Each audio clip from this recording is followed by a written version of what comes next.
Patay ang 85 anyos na babaeng senior citizen matapos na pasukin ang kanyang bahay at hampasin ng kahoy sa ulo.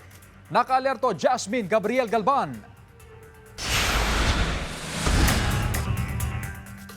Hustisyang sigaw ng pamilya Aquino sa karumal-dumal na sinapit ng 85 anyos na kaanak matapos siyang patayin sa loob mismo ng kanyang bahay sa Barangay Poblasyon, Mangaldan, Pangasinan gabi noong Biyernes. Kinilala ang biktima na si Emilia Aquino na mag-isa lang noon sa kanyang bahay nang mangyari ang krimen. Siyempre, masakit mo, tas yung ganon na aerok mo tay, masakit mo.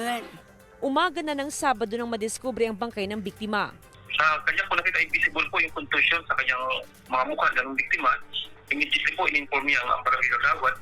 Ito po ni-report din sa amin. Na-recover sa crime scene ang ginamit sa pagpaslang sa biktima.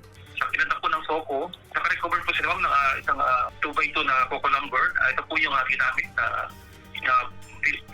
ginamit pamatay dito sa ating biktima. Meron na raw person of interest ang pulisya pero tumanggi muna sila magbigay ng karagdagang detalye para sa pagpatuloy ng investigasyon.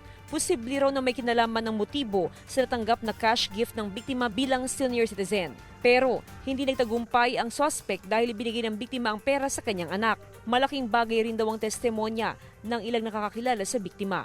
Nata, manuoras may anak to kunong may kanakang ko.